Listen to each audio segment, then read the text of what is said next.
اعوذ باللہ من الشیطان الرجیم بسم اللہ الرحمن الرحیم رب اشرح لی صدری ویسر لی امری واحلل عقدۃ من لسانی یفقہوا قولی ربی زدنی علما اللہم فقہنا فی الدین اللہم انی اسألک علما نافعا ورزقا طیبا وعملا متقبلا اللہم انفعنا بما علمتنا وعلمنا ما ينفعنا وزدنا علما اللہم انی اعوذ بک من علم لا ينفع ومن قلب لا یخشع ومن نفس لا تشبع ومن دعوت لا يستجاب لها ربی یسر ولا تعسر وتمم بالخیر وبک نستعین یا فتاح یا فتاح اللہم لا سہل الا ما جعلته سہلا وانت تجعل الحزن اذا شئت سہلا۔ السلام علیکم ورحمۃ اللہ وبرکاتہ۔ میں آپ سب کا فہم قرآن کے ڈے 47 میں استقبال کرتی ہوں۔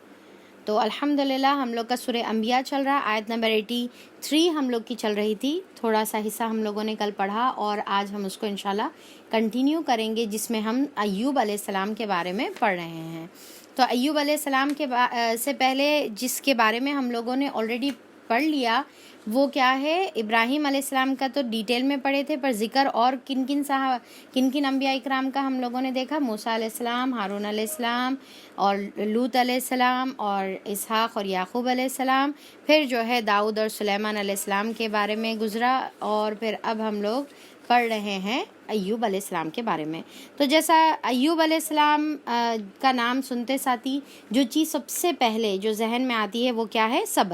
صبر ایوب، ٹھیک ہے۔ تو اب ایوب علیہ السلام کے بارے میں زیادہ ڈیٹیل میں تو نہیں ہے دیا ہوا، پر اور انشاءاللہ ہم آگے سورہ صاد میں بھی ہم اس کے بارے میں تھوڑا سا ڈیٹیل میں وہاں پر بھی ایوب علیہ السلام کے بارے میں پڑھیں گے۔ تو کیا ہے کہ ایوب علیہ السلام کے اوپر مسلسل آزمائشیں اللہ تعالیٰ کی آئی، حالانکہ انہوں جو پہلے اللہ تعالیٰ نے جو نعمتیں ان کو نوازی تھی وہ بہترین نعمت، ایک تو اللہ تعالیٰ نے ان کو بہت زیادہ خوبصورتی نوازی تھی اور بہت زیادہ اولاد، مال اور پوزیشن، یعنی کہ انہوں اپنے پورے قبیلے کے بہت ہی ریسپیکٹڈ پرسن کے طور پہ جو ہے مانے جاتے تھے، ہر کوئی ان کی طرف رجوع کرتا تھا اور ہر کسی کی مدد کے لیے وہ ہمیشہ آگے رہتے تھے۔ کسی کو کوئی چیز کی ضرورت ہوتی تو وہ ایوب علیہ السلام کی طرف رخ کرتا تھا۔ اور پھر اللہ تعالیٰ نے جیسا روایتوں میں آتا ہے کہ ان کو 7 بیٹے 7 بیٹیاں اللہ تعالیٰ نے عطا فرمایا تھا، اور کافی دولت، گھر، بہترین گھر، خوبصورتی، جسمانی اعتبار سے قوت اور طاقت کے وہ حامل تھے، اور اللہ تعالیٰ نے ازواج ان کو بہترین اللہ تعالیٰ نے ان کو وائفز عطا کیے تھے، اور پھر ہر اعتبار سے انہوں بہترین اونچی پوزیشن پہ تھے۔ اور پھر ساتھ میں ان کو دیکھیں دنیا داری تو بہت سارے لوگوں کو ملتی ہے، دنیا کی نعمتیں، پر اللہ تعالیٰ نے ان کو دین کی نعمت سے بھی نوازا تھا۔ تو اللہ تعالیٰ نے ان کو اپنے نبوت کے لیے چن لیا، اور ساتھ میں ان کو اللہ تعالیٰ نے بہت ہی علم اور حکمت اللہ تعالیٰ نے ان کو عطا کیا تھا۔ تو یہ تمام چیزوں کے اس پہ انہوں بہت زیادہ شکر کرتے تھے۔ تو اب یہ دیکھیے، اب داؤد اور سلیمان علیہ السلام کیا ہے؟ شکر کے لیے مانے جاتے۔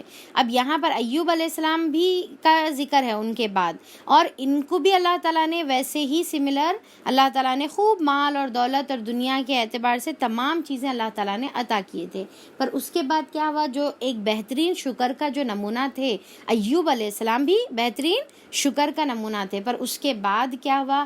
پھر اللہ تعالیٰ نے یہ ڈیسائیڈ کیا کہ ان کو آزما کر دیکھا جائے کہ کیا میرا بندہ ملنے پر جیسا شکر کرتا ہے تو کیا چھن جانے پر بھی ویسے ہی صبر کرتا ہے۔ تو ایوب علیہ السلام کا پھر اللہ تعالیٰ کی جو ہے آزمائش شروع ہو گئی۔ جیسا ہم جانتے ہیں نا، دنیا میں اللہ تعالیٰ آزمانے کے لیے ہی بھیجے ہیں، جیسا پریویس آیتوں میں بھی جو ہے ہم دیکھیں نا کہ اللہ تعالیٰ کیا بتائے کہ شر اور خیر دونوں طریقے سے آزماتے ہیں۔ تو جب دنیا میں آزمائش کے لیے بھیجے ہیں، تو اب دیکھیں کہ ایوب علیہ السلام کو اللہ تعالیٰ آزمائش میں مبتلا کرے، تو آہستہ آہستہ جتنی بھی چیزیں اللہ تعالیٰ نے ان کو عطا کی تھی وہ آہستہ آہستہ ایک ایک کر وہ چیزیں اللہ تعالیٰ ان سے جو ہے ان کو محروم کرتے گئے وہ چیزوں سے، اور دیکھتے گئے کہ اب اس پہ کیا ریاکٹ کرتے ہیں۔ تو اسی طریقے سے بتایا جاتا کہ ان کی جو ہے مال میں نقصان ہونا شروع ہو گیا، تو اس پر بھی ایوب علیہ السلام جو ہے صبر کرے اور اللہ کا وہ حال میں بھی شکر کرے۔ اس کے بعد پھر دوسرا کیا ہوا کہ ان کی اولاد کا بھی جو ہے اللہ تعالیٰ ان سے چھین لیے، یعنی کہ 7 لڑکے 7 لڑکیاں پورے ایک کے بعد ان سے دور ہوتے چلے گئے۔ تو پھر اس کے بعد بھی انہوں نے صبر اور شکر کیا، اور یہ کہا کہ جو اللہ تعالیٰ نے مجھے دیا تھا تو وہ اللہ کی نعمت تھی، اب اگر یہی میرے لیے بہتر ہے تو اللہ تعالیٰ اس کو مجھ سے دور کر دے رہا، اور اللہ جانتا ہے کہ یہ میرے لیے بہتر ہے، تو اس کے اوپر بھی جو ہے انہوں نے صبر کیا۔ پھر آہستہ آہستہ ہوتے ہوتے ان کی تمام چیزوں کا نقصان ہو گیا، اولاد بھی چھن گئی، پھر اس کے بعد ان کو اللہ تعالیٰ نے ایسی بیماری میں مبتلا کر دیا کہ جس کی وجہ سے بتایا جاتا کہ ان کے جسم پہ صرف جو ہے ہڈیاں نظر آنا شروع ہو گئی، ایسے جسم پر ایسے جو ہے یعنی کہ جسم کی ایک ایک جلد جو ہے ان کی سکن جو ہے جھڑنا شروع ہو گئی، اور اس کے اوپر پھنسی پھوڑے جو بھی ہے اس طریقے کی چیزیں آ گئی، اور پھر اس کے بعد اس کے اوپر جو ہے کیڑے لگنا شروع ہو گئے۔ تو اب اتنا زیادہ جب ان کو ایک تو وہ تکلیف کا بھی عالم، پھر نظر دکھنے میں بھی جو ہے وہ بھیانک شکل اختیار وہ کر لی، جس کے اندر سے جسم کے اندر سے گوشت اور ہڈی تک نظر آنا شروع ہو گئی، اور اس کی وجہ سے لوگ جو ان کے پاس آیا کرتے تھے، ان کی عزت کیا کرتے تھے، ان سے مدد مانگا کرتے تھے، اب وہی قبیلے والے ان سے دور ہونا شروع ہو گئے، تو قبیلہ چلے گیا، رشتہ داریاں چلے گئے، رشتے چلے گئے، یہاں تک کہ ان کی جو وائفز تھے وہ بھی جو ہے ان سے دور ہو گئے، سوائے ایک بیوی کے بارے میں آتا ہے کہ بس ان کی ایک بیوی ان کے ساتھ رہے، اور پھر اتنی ان کو تکلیف میں بھی مبتلا تھے، یعنی کہ فزیکل النس بھی تھی، اور ساتھ میں جو ہے یعنی کہ ایموشنلی بھی ان کو ہر جگہ سے تکلیف ہو رہی تھی کہ لوگ ان کو دور کر دے رہے تھے، یہاں تک کہ حال یہ ہو گیا کہ لوگ یہ بولے کہ اب ان کو شہر سے بھی دور کر دیا جائے تاکہ ان کی جو بیماری ہے ہم میں سے کسی کو نہ لگے، تو ان کو شہر سے بھی دور کر دیا گیا اور بالکل جنگل میں ان کو جو ہے ڈال دیا گیا۔ تو اب اس کے اوپر بھی انہوں صبر اور شکر کرنے لگے۔ اب ان کا دیکھیے ایک مثال کے طور پہ جس طریقے سے ان کی جو وائف تھے، ان کا بس وہ ایک وائف ان کا ساتھ دے رہے تھے، وہ بھی مومنہ عورت تھی، ان کا ساتھ دے رہے تھے، اور انہوں کیا کرتے تھے، جا کر ان کے کچھ کمانے کے لیے نکلتے تھے، تو لوگ ان کو بھی اپنے گھر یا اپنے قریب آنے کے لیے تیار نہیں ہو رہے تھے، ان کی بیوی کو بھی جو ہے تاکہ وہ بیماری ہم کو نہ لگے، اتنا ڈر۔ تو اب ان کو سمجھ میں نہیں آ رہا تھا، کھانے کو کھانا نہیں تھا، ایک دانہ نہیں ہے، نہ خود کے کھانے کے لیے، نہ ایوب علیہ السلام کو جو ہے دینے کے لیے، اور بتایا جاتا کہ ایوب علیہ السلام کی جسم پھر ایسا بستر پر جو ہے اس طریقے سے بیکار ہو گئی کہ ان کی صرف دو چیزیں جو ہے ورک کر رہی تھی، ایک ان کا دل اور دوسرا ان کی زبان، بس یہ دو چیز، یعنی کہ اللہ تعالیٰ ان کا یعنی کہ انٹلیکٹ باقی رکھے تھے، سوچنے سمجھنے کی صلاحیت، اور دل ان کا جو ہے باقی تھا، اور اس کے علاوہ جو ہے ان کی زبان، بس اس کے علاوہ کوئی ہاتھ پیر کوئی چیز موو نہیں کر سکتے تھے۔ تو اتنی بری حالت میں پھر کھانے کو بھی کچھ بھی نہیں ہے، تو ان کی بیوی جو ہے بیزار ہو گئے، اور پھر بے اختیار ان کے جو ہے زبان سے یہ نکل گیا کہ اے ایوب، آپ تو نبی ہے اللہ تعالیٰ کے، آپ کیوں اللہ تعالیٰ سے دعا نہیں کرتے، آپ کیوں اللہ تعالیٰ کو نہیں بولتے کہ اللہ تعالیٰ آپ کی یہ بیماری کو دور کر دے، آپ تو اللہ کے اتنے نیک بندے، اتنے پسندیدہ بندے ہیں، اتنے نیک اور صالح ہیں، آپ دعا کریے۔ تو ایوب علیہ السلام کا یہ جواب دیکھیے، سنیے، جو آپ کے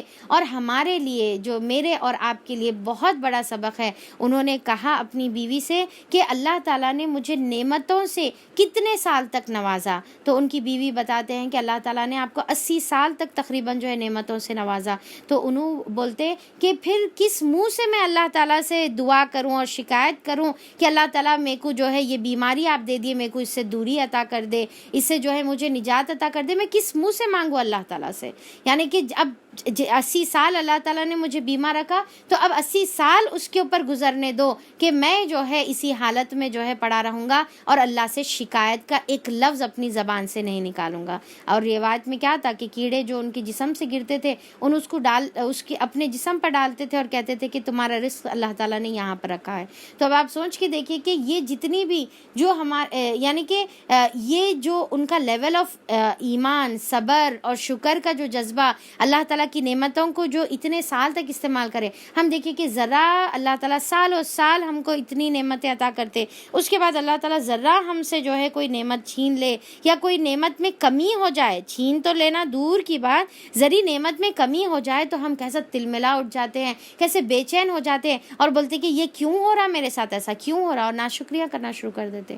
بچے اتنے نیک صالح اللہ تعالیٰ پیارے پیارے بچے ہم کو عطا کرتے، بچے ذرا ستانا شروع کرتے ساتھ ہی ہم جو ہے زبان سے جو منہ میں آئے بول دیتے۔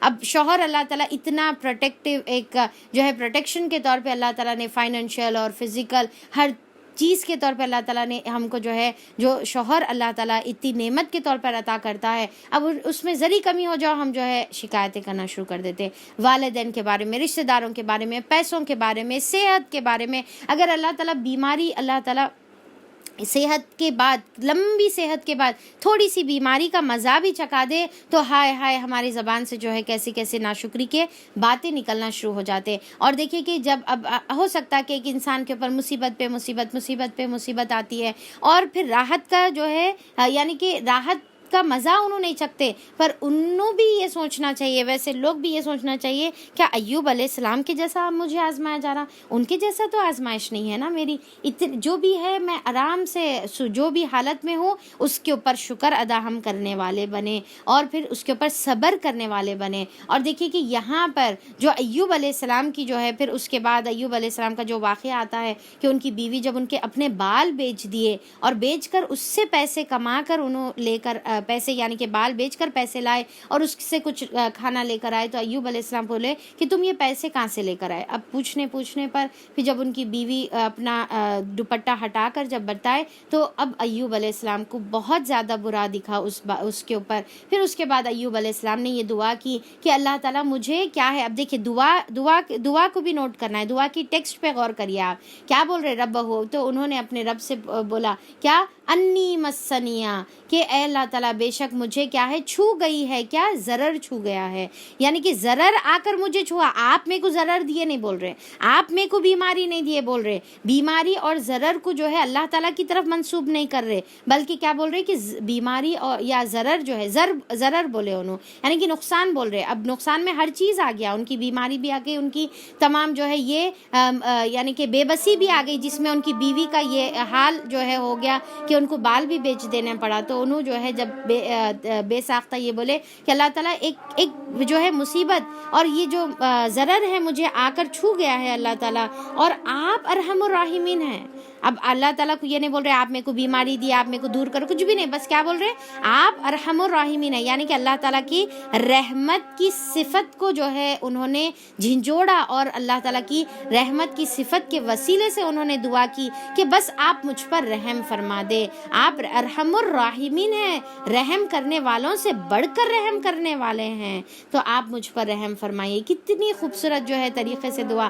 تو ہم بھی دیکھیے کہ جو بھی حالت میں اللہ تعالیٰ ہم کو آزمائش میں مبتلا کرے، پہلے تو یہ سوچنا ہے کہ میرے کو سکون اللہ تعالیٰ کتنے سال عطا کرے، پہلے یہ سب سے پہلے یہ سوچنا ہے۔ اور دوسرا، جب ہم اللہ تعالیٰ سے اگر ہم دعا بھی کریں، اس بارے میں کرنا ہے دعا، یہ نہیں کہ آپ جو ہے بغیر دعا کرے بیٹھ جائیں، دعا کرنا بھی ہے، تو کیسے دعا کے الفاظ ہمارے ایسے ہونے چاہیے جس میں یہ نہ ہو کہ ہم اللہ تعالیٰ کی ناشکری کر رہے، یا پھر اللہ تعالیٰ کی جو ہے یعنی کہ اس سالوں سے جو اللہ تعالیٰ نے نعمتیں دی اس کے بارے میں جو ہم اللہ تعالیٰ سے شکایتیں کر رہے، ایسی شکایتوں کی جیسی ہماری دعائیں نہیں رہنا ہے، بلکہ اللہ تعالیٰ سے عاجزی کے ساتھ، احساس کے ساتھ کہ اللہ تعالیٰ اتنے سال تو نے ہمیں ہر نعمت سے نوازا، پر اب یہ چیز آ گئی ہے اللہ تعالیٰ، اب مجھے وہ چیز پہنچ گئی ہے، پر آپ رحمان ہیں، آپ ارحم الراحمین ہیں، میرے حال پہ رحم فرما دے اور مجھ کو اس سے نجات دے دے۔ بے شک ضرر بھی اللہ کی طرف سے، خیر بھی اللہ کی طرف سے، پر ہمیشہ خیر ہم کو اللہ کی طرف منسوب کرنا ہے۔ مومن کی صفت یہ ہوتی ہے کہ وہ خیر اللہ کی طرف منسوب کرتا ہے، اور شر اور ضرر کو اللہ کی طرف منسوب نہیں کرتا، ٹھیک ہے۔ تو اور پھر کیا ہے، ہمیشہ یہ بھی دعا کرنے کا ہے کہ اللہ تعالیٰ جو بھی آزمائش میرے اوپر آئی ہے اس سے مجھے نجات عطا فرما دے، اس سے مجھے کامیابی کے ساتھ گزار دے، کیونکہ کیا ہے کہ کچھ لوگوں کو اللہ تعالیٰ جب آزماتے ہیں تو جب ان کے ساتھ نعمتیں ہوتی ہے تو بہت عبادت کرتے ہیں، پر جب جیسے آزمائش میں مبتلا ہو جاتے ہیں تو پھر اللہ تعالیٰ کی وہ آزمائش میں فیل ہو کر اپنی تمام عبادتوں کو بھی غارت میں ملا دیتے ہیں۔ تو ہم کو بہت ہی محتاط رہنا ہے، خاص طور پہ اللہ تعالیٰ کی تمام جو ہے آزمائشوں میں۔ اور پھر ڈیفینیٹلی آزمائش کس کے ساتھ ہوتی ہے؟ اللہ کی آزمائش نیک لوگوں کے اوپر ہی ہوتی ہے۔ اور کیوں ہوتی ہے اللہ کی آزمائش؟ تاکہ اس کے درجات کو بلند کریں، جیسا اللہ تعالیٰ حدیث کا مفہوم بتا رہی ہوں میں، جیسا اللہ تعالیٰ حدیث میں آتا ہے، آپ صلی اللہ علیہ وسلم نے فرمایا کہ جب اللہ تعالیٰ بندے کے ساتھ خیر اور بھلائی کا ارادہ کرتے ہیں، خیر اور بھلائی کا ارادہ کرتے ہیں، تو اس کو آزمائش میں مبتلا کرتے ہیں۔ اور آزمائش اللہ تعالیٰ کی محبت کی علامت ہوتی ہے۔ کیا ہے؟ آزمائش چاہے کوئی بھی شکل کی آزمائش ہو محبت کی علامت ہوتی ہے. اب دیکھیے کہ اللہ تعالیٰ یا تو مال اور پھر جو ہے جیسا اپنوں کا کھو جانا ہے, بیماری میں مبتلا ہو جانا ہے, یا پھر جو ہے اپنوں کا بیماری میں, خود نہیں بلکہ کسی اپنوں کا بیماری میں مبتلا ہو جانا ہے, یا پھر مال اور دولت کی وجہ سے, یا پھر بعض وقت یہ بھی ہوتا نا کہ اللہ تعالیٰ جو ہے جیسا کسی لڑکی کی جو ہے شادی بھی بہت ڈیلے ہو جاتی شادی میں, تو یہ بھی ایک آزمائش ہے اللہ تعالیٰ کی, اس کے اوپر بھی ہمارے کو صبر اور شکر کرنے کا ہے. کسی کو اولاد نہیں ہوتی اور ڈیلے ہو جاتا اس پہ بھی صبر اور شکر کرنا ہے اور اللہ سے اچھی امید رکھنے کا ہے. تو ہر قسم سے جو ہے آزمائشوں میں جو ہے مبتلا رہتے, یا پھر بعض وقت ایسا رہتا کہ کوئی کام کرتے ہر کام میں فیل, ہر چیز جو ہے نقصان ہوتے رہتی. تو بہرحال جو بھی معاملات ہے, جو بھی حالات ہے, اس کے اوپر صبر اور شکر کرنا ہے, اور یہ اللہ کی محبت کی نشانی ہے. اور اللہ تعالیٰ جب ایک بندے کو کسی خاص درجے پہ جو ہے پہنچانا چاہتے ہیں تو اس کو آزمائش میں مبتلا کرتے ہیں. خاص درجے کا, کیونکہ اللہ تعالیٰ کو معلوم ہے کہ وہ انسان اپنے زندگی میں جو اعمال کرے گا وہ کتنے اعمال ہے, اور اللہ تعالیٰ کو جو ہے اس کو جنت کا ایک اونچا مقام دینے کی خواہش ہوتی ہے. یعنی کہ اللہ تعالیٰ اپنی محبت کی بنا پر اس کو ایک اونچے مقام پر پہنچانا چاہتے ہیں. تو اب وہ اللہ کو معلوم ہے کہ وہ انسان پوری زندگی بھر بھی عبادت کر لے تو وہ اونچے مقام پر اللہ نہیں پہنچ سکتا. تو پھر کیا کرتے ہیں اللہ تعالیٰ, اس کو کیا کرتے ہیں, آزمائش میں مبتلا کرتے ہیں. کیونکہ آزمائش میں جو میٹر, نیکیوں کا جو میٹر ہے نا, وہ تیزی سے پھرنا شروع ہوتا, تیزی سے پھرتے جاتا. تو اس کے اندر صرف کیا کرنا ہے, ہمارے کو ایک چیز کرنے کا ہے, اس میں صبر کرنے کا ہے سب سے پہلی چیز. اور اگر اس سے اونچا درجہ پانا چاہتے ہیں تو اس کے اندر شکر بھی کرنا ہے. ٹھیک ہے, صبر تو کیا ہے, منیمم ریکوائرمنٹ ہے آزمائش میں. ایک مومن کے لیے منیمم ریکوائرمنٹ کیا ہے, صبر ہے.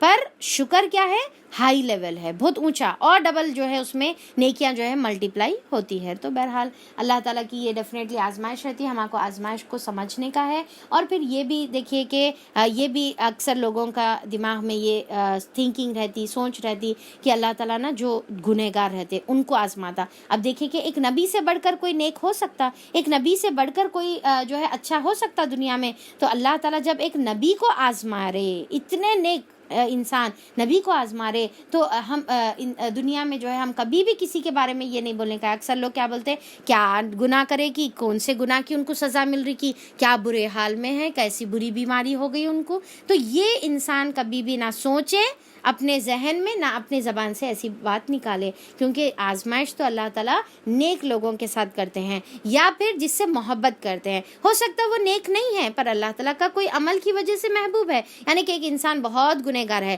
پر انہیں ایک عمل کچھ ایسا کر لیا جو اس کا پسند آ گیا, بس اللہ کو پسند آ گیا اور وہ اللہ کا محبوب بندہ بن گیا. تو اب یہ گناہ کیسا مٹیں گے, اب اس کے اتنے جو سالوں کرا ہوا ہے انہیں, تو اب اس کے لیے بھی اللہ تعالیٰ بعض وقت اس کو آزمائش میں مبتلا کرتے, اور تیزی سے پھر کیا ہوتا ہے, اس کی گناہ جو ہے مٹنا شروع ہو جاتے, اور وہ بھی پھر اس کے لیے جو ہے اونچے درجات کا. اب جیسا گناہ مٹ گئے تو پھر اس کا درجہ اونچا ہو گیا, تو پھر آخرت میں اس کا فائدہ ہے. تو دنیا میں ہو سکتا آزمائش جو ہے کچھ لمحے کی نقصان محسوس ہو, پر آخرت میں بہت وہ جو ہے آزمائش اس کے لیے فائدہ مند ثابت ہوگی. بہرحال ہم کو کیا کرنے کا ہے, دعا جب ہم مصیبت میں آ جائیں. اب دیکھیے یہاں پر ایک اور ایک خاص بات, بہت ہی خوبصورت بات ہے, بہت ہی پیاری بات ہے, جو میں کو بھی ریسنٹلی معلوم ہوئی.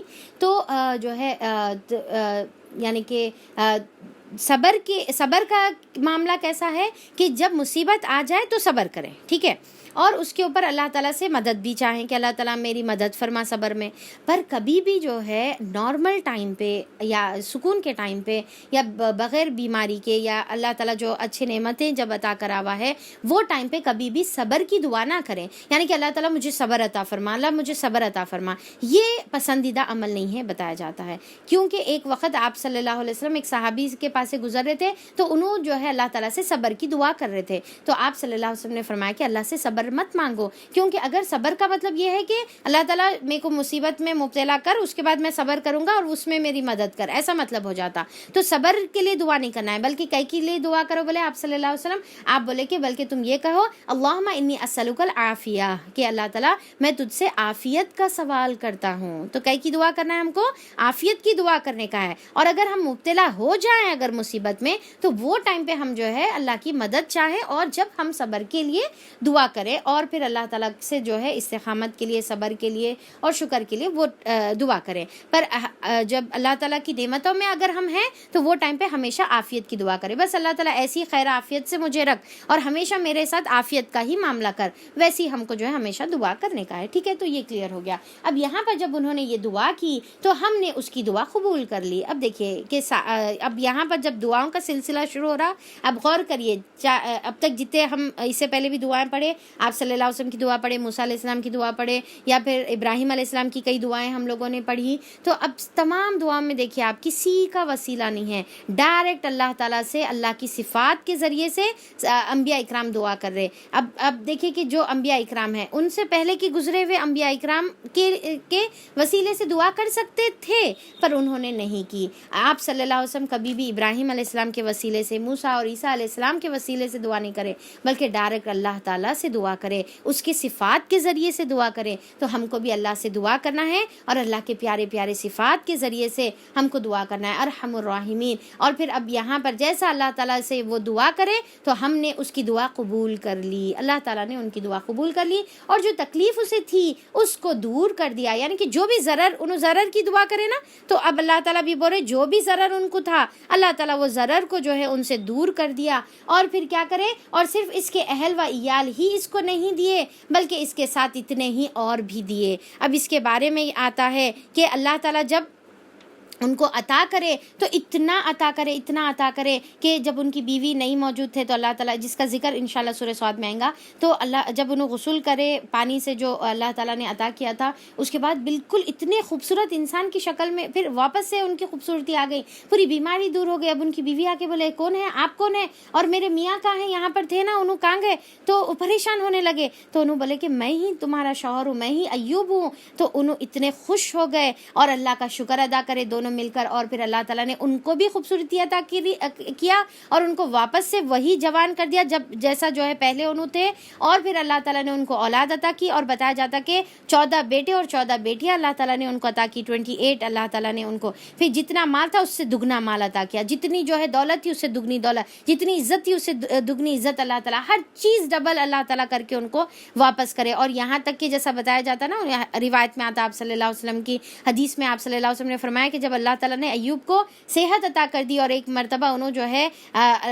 یعنی کہ جب انہوں غسل کر رہے تھے یا کچھ اس طریقے سے، تو اللہ تعالیٰ نے ان کے اوپر سونے کی ٹڈیوں کی بارش کر دی، یعنی کہ اس طریقے سے ٹڈیوں کی شکل میں اڑتے ہوئے جو ہے کیا آ رہا، سونا ان کی طرف آتے جا رہا، اور وہ سونے کی شکل اختیار کرتے جا رہا۔ تو انہوں دیکھے تو انہوں کیا کرے، وہ سونا جو ہے اپنے پاس جمانا شروع کر دیے۔ تو اللہ تعالیٰ بولے کہ اے ایوب، ہم نے تم کو اتنا عطا کیا، پھر اب تم سونا سمیٹ رہے۔ تو انہوں بولے کہ اللہ تعالیٰ جب تو نے مجھے نعمت عطا کی میں اس کو لیا اور شکر کرا، اب جب تو نے بیماری عطا کی تو میں نے اس کے اوپر صبر کیا، اب جب واپس تو نے مجھے اب یہ خیر جب عطا کر رہا ہے، جب اللہ تعالیٰ کی طرف سے میرے طرف خیر برس رہا ہے، تو میں اس کو کیوں نہ بٹوروں۔ یعنی کہ کتنی پیاری بات ہے، دیکھیے، یعنی کہ جو اللہ تعالیٰ نعمتیں دیتے اس کو بھی ہم کو لینا ہے، استعمال کرنا ہے، اور اس کے اوپر جو ہے شکر ادا کرنے کا ہے۔ تو اللہ تعالیٰ دیکھیے کہ اب یہاں پر اب یہ اس سے اور ایک بھی بات سمجھ میں آ جاتی ہے آیت نمبر 84 سے، کہ جو اللہ تعالیٰ ہم کو نعمتیں عطا، جب اللہ تعالیٰ ہم کو کوئی مصیبت عطا کرتے ہیں،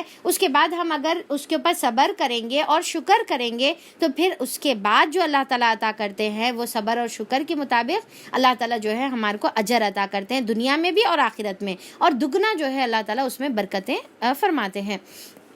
تو ہم یہ بہت ہی امپورٹنٹ دونوں آیتیں ہیں جس میں ہمارے کو بہت خوبصورت اسباق ہم کو ملتے ہیں۔ تو اللہ تعالیٰ تکلیف دور کر دی اور اس سے زیادہ اللہ تعالیٰ ان کو عطا کرے اپنی خاص رحمت کے طور پر، اور اس کے لیے یہ ایک سبق اور اس لیے کہ یہ ایک سبق ہو عبادت گزاروں کے لیے۔ اب یہ کیا ہے، اللہ تعالیٰ یہ واقعہ کیوں بتا رہے، یا یہ آیتیں کیوں ہے، اللہ تعالیٰ بول رہے کہ عبادت گزاروں کے لیے اس میں سبق ہے، اور یہی نعمت اللہ تعالیٰ کس کو دیے، اسماعیل اور ادریس اور ذوالکفل کو بھی دی، اور یہ بھی صابر لوگ تھے، یعنی کہ صابرین میں 4 لوگوں کا اللہ تعالیٰ گنے ہوئے ہیں، کس کو، ایوب علیہ السلام، اسماعیل علیہ السلام، ادریس علیہ السلام اور ذوالکفل، تو ان کو، اب اسماعیل علیہ السلام تو ابراہیم علیہ السلام کے جو ہے بیٹے تھے، بڑے بیٹے تھے. ادریس علیہ السلام سب سے شروع کے جو آدم علیہ السلام کے بعد کے جو انبیاء ہیں ان میں ان کا ذکر ہوتا ہے. ادریس علیہ السلام اور شیث علیہ السلام، نوح علیہ السلام سے پہلے.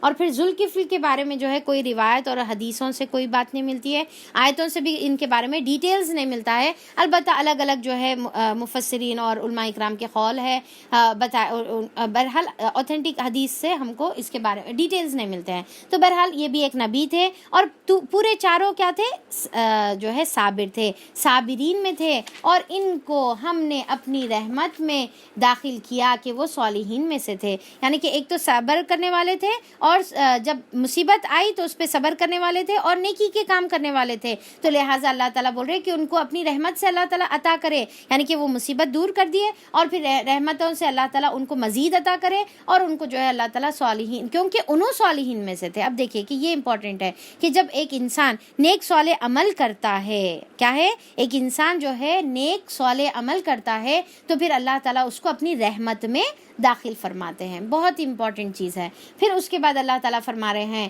آیت نمبر 87 میں کہ اور مچھلی والے کو ہم نے نوازا. کون ہے بھئی مچھلی والے؟ کون ہے بتائیے؟ مچھلی والے کون ہیں؟ ایگزیکٹلی یونس علیہ السلام کو اس کا اشارہ ہے، یعنی کہ ان کو جو ہے ذنون کہتے ہیں. ذنون یعنی کہ مچھلی والے. اب اس کے بارے میں بڑی ویل جیسی مچھلی ہے، اس کی طرف ہے کہ وہ مچھلی جو ان کو اندر اپنے سما لی تھی، اب اس کی طرف اشارہ کر رہے ہیں. یاد کرو جب کہ وہ بگڑ کر چلا گیا، یعنی کہ جب وہ غصے سے جو ہے چلا گیا تھا. اب غصہ کون تھے؟ یونس علیہ السلام کو اپنی قوم کے اوپر غصہ تھا، اور ان کی قوم کو بھی یونس علیہ السلام کے اوپر غصہ تھا. مغاضباً جو ہے یہاں پر ذکر ہے. مغاضباً کا مطلب کیا ہے کہ دو لوگوں کو آپس میں ایک دوسرے پر غصہ ہونا. ٹھیک ہے، تو یونس علیہ السلام کو قوم کے اوپر، اور قوم کو یونس علیہ السلام کے اوپر غصہ تھا، کیونکہ سمجھانے سے سمجھ رچ نہیں تھے. تو اب یونس علیہ السلام بولے کتنا سمجھاؤں میں، کتنا سمجھاؤں. اب غصے سے جو ہے وہ چلے گئے، اور سمجھتا تھا کہ ہم اس کے اوپر گرفت نہ کریں گے، یعنی کہ انہوں یہ جو چلے جانا ہے اس کو، اب اس کا یہ مطلب نہیں ہے دیکھیے کہ ہم گرفت نہیں کریں گے، یعنی کہ انہوں اپنے آپ کو اللہ تعالیٰ کی گرفت سے محفوظ سمجھ رہے تھے، یہ مطلب نہیں ہے. بلکہ انہوں جو ہے یہ عمل کو گناہ نہیں سمجھ رہے تھے. جب انہوں وہاں سے نکلے تو انہوں اس کو گناہ نہیں سمجھ رہے تھے. دیکھیے کہ انبیاء اکرام جو ہے گناہوں سے پاک ہوتے ہیں. ٹھیک ہے، انہوں گناہ اللہ تعالیٰ ان کو گناہ کرنے نہیں دیتا. بہرحال ان کا اگر کوئی عمل انہوں غلط کر بھی دیے تو فوری اللہ تعالیٰ اس کی کیا کرتے ہیں، اصلاح کر دیتے ہیں ان کو جو ہے. تو اب یہاں پر انہوں یہ غلط سمجھے ہی نہیں کہ یہ غلطی ہے، اور بغیر سوچے سمجھے وہاں سے کیا کرے، نکل گئے، اور سمجھ رہے تھے کہ اس کے اوپر گرفت نہیں کریں گے، کیونکہ انہوں اس کو غلط ہی نہیں سمجھے تھے. پر اللہ تعالیٰ کیا کرے، اللہ کو یہ عمل ان کا نہیں پسند آیا، تو اللہ تعالیٰ ان کو روکنا یا اصلاح کرنے کے بدل اللہ تعالیٰ ان کے ذریعے سے کوئی میسیج بھی تا قیامت تک لوگوں کو دینا چاہ رہے تھے، اور ان کو بھی جو ہے اللہ تعالیٰ کوئی بہترین چیز کے لیے تیار کرنا چاہ رہے تھے. تو اب کیا ہوا دیکھیے، آخر کو اس نے تاریکیوں میں پکارا. اب یہاں پر جو ہے وہ سینز مسنگ ہیں، وہ اللہ تعالیٰ ڈیٹیل میں نقشہ نہیں کھینچے، جو انشاءاللہ ہم لوگ بعد میں دیکھیں گے کہ اللہ تعالیٰ جب انہوں نکل گئے، پھر وہاں پر مچھلی ان کو جو ہے نگل لی. اس سے پہلے بھی ہم لوگوں نے پڑھ چکے ہیں، ہم آلریڈی یہ گزر گیا تھا اس سے پہلے. تو اب یہاں پر کیا ہوا کہ مچھلی جب ان کو آ کر نگل گئی تو پھر اس کے بعد اب انہوں تاریک پردوں میں جو ہے پڑے ہوئے تھے. اب وہاں پر جب انہوں تاریک پردوں میں پڑے ہوئے تھے تو انہوں نے وہاں پر دعا کی اللہ تعالیٰ سے. اب دیکھیے کہ انہوں نے کیا دعا کی کہ لا الہ الا انت سبحانک انی کنت من الظالمین، کہ اے اللہ تعالیٰ، اب کیا ہے ان کی دعا دیکھیے کہ لا الہ الا، لا الہ نہیں ہے کوئی الہ، الا انت سوائے تیرے کوئی اور الہ نہیں ہے. سبحانک اللہ تعالیٰ تو پاک ہے، تو ہی جو ہے ہر عیب سے پاک ہے. انی کنت من الظالمین، بے شک میں ہی خطا کار میں سے تھا. تو اب یہاں پر جیسا اب سورہ یونس میں ہم لوگوں نے تھوڑا ڈیٹیل میں اس کے بارے میں دیکھا تھا، تو اس میں یعنی کہ تفسیر میں بھی ہم تھوڑا سا پڑھے تھے اس کے بارے میں. تو یونس علیہ السلام جیسا مچھلی ان کو نگل گئی، اب انہوں مچھلی کے پیٹ میں چلے گئے، اور اللہ تعالیٰ وہاں پر ایسا معجزہ اللہ تعالیٰ نے کیا کہ مچھلی کے پیٹ پیٹ میں چلے جانے کے بعد انہوں ختم ہو جانا چاہیے تھا، پر اللہ تعالیٰ نے ان کو وہاں زندہ رکھا، اور اب انہوں یہ بات سمجھ گئے کہ ہاں میں ہی جو ہے میری یہ غلطی تھی اور اللہ تعالیٰ کو یہ غلطی نہیں پسند ہے. کیونکہ دیکھیں کہ جب عام انسان غلطی کرتا ہے تو وہ غلطی اس کی چھوٹی ہوتی ہے، اور وہی غلطی جب کوئی انبیاء کرتے ہیں، نبی کے لیول کے لوگ کرتے ہیں، تو وہ بڑی غلطی میں شامل ہوتا ہے. تو اب یہاں پر حکم کیا غلطی ہوئی کہ اللہ تعالیٰ ہجرت کا حکم دینے سے پہلے انہوں نے ہجرت کر لی. جیسے آپ صلی اللہ علیہ وسلم ہجرت کا انتظار کریں نا، پر انہوں ہجرت سے پہلے حکم سے پہلے ہجرت کر لیے، تو پھر یہ پسند نہیں ہے اللہ تعالیٰ کو. تو پھر اللہ تعالیٰ نے یہاں پر ان کی پکڑ کی، اور پھر وہاں پر اب ان کو جیسا احساس ہوا تو انہوں دعا کرنے لگے. اور دعا دیکھیے کتنی خوبصورت طریقے سے فریم کری ہوئی ہے کہ پہلے اللہ تعالیٰ کی تعریف کرے، توحید بیان کرے، اللہ تعالیٰ کوئی الہ ہے ہی نہیں میرے لیے. ہم بھی جو ہے یہ ایسی دعا کرنا ہے کہ اللہ تعالیٰ تیرے علاوہ میرا کوئی الہ ہے ہی نہیں، تیرے علاوہ میرا کوئی در ہے ہی نہیں، تیرے علاوہ میں کسی کے سامنے ہاتھ نہیں پھیلاتی، کسی کے سامنے اپنا سر نہیں جھکاتی، کسی سے امید نہیں رکھتی. میں اللہ تعالیٰ صرف تو ہی میرا الہ ہے، تیرے علاوہ میں کسی کی عبادت نہیں کرتی ہوں. تو اللہ تعالیٰ تو میری دعا قبول. جب ہم ایسی دعا کرتے ہیں نا تو اللہ تعالیٰ ہماری دعاؤں کو جلدی قبول کرتے ہیں. اور پھر ہم یہ بھی دعا ہم جو ہے پڑھ سکتے ہیں اپنی دعاؤں میں. اور پھر کیا بول رہے ہیں انہیں؟ سبحانک، اللہ تعالیٰ تو پاک ہے. اب دیکھیے یہاں پر یہ ایک تو سبحان کا مطلب کیا ہے؟ پاکی ہے، ٹھیک ہے. اب یہاں پر یہ کانٹیکسٹ میں کیا مطلب بول رہے؟ دیکھیے یونس علیہ السلام یہ بول رہے کہ اللہ تعالیٰ عیب سے تو پاک ہے، میں تو انسان ہوں نا اللہ تعالیٰ، میں تو غلطی کرنے والا ہوں، میرے سے غلطی ہو گئی، حالانکہ مجھے تیرے حکم سے پہلے نہیں نکلنا چاہیے تھا، پر میرے سے غلطی ہو گئی اللہ تعالیٰ، کیونکہ میں انسان ہوں، میں تو عیبوں والا ہوں، اور عیبوں سے پاک ذات تو سوائے تیرے کسی اور کی نہیں ہے. تو صرف اور صرف تو ہے وہ ذات جو عیبوں سے پاک ہے. تو لہٰذا اللہ تعالیٰ مطلب انہوں اپنی کمیوں کا اظہار کر رہے. اور پھر اللہ تعالیٰ بول رہے انی کنتو، اے اللہ تعالیٰ بے شک میں جو ہے ہوں کس میں سے؟ من الظالمین، ظالمین میں سے ہوں اللہ تعالیٰ. میں نے اپنے نفس پہ ظلم کیا تیری نافرمانی کر تو مجھے یعنی کہ اس سے نجات عطا فرما. اب دیکھیے کہ جیسا اللہ تعالیٰ نے انہوں نے یہ دعا کی، تب ہم نے اس کی دعا قبول کر لی اور اس کو غم سے نجات بخشی، اور اسی طرح ہم مومنوں کو بچا لیا کرتے ہیں. تو اللہ تعالیٰ ان کو یہاں پر سیدھا کیا بتایا اللہ تعالیٰ؟ دیکھیے کیا بول رہے؟ مومنین کو ہم یعنی کہ اللہ کے نزدیک وہ ایمان والے مومن بندے ہیں، اور اللہ تعالیٰ ان کو غم سے نجات دیے. اب یہاں پر دیکھیے کہ یہ جو لا الہ الا انت یہ والی جو حدیث ہے، اور اس کے اندر جس کو ہم جو ہے آیت کریمہ بھی کہتے ہیں، بہت کریم والی آیت ہے یہ، یعنی کہ جس کے اندر اللہ تعالیٰ کا کرم محسوس ہوتا ہے.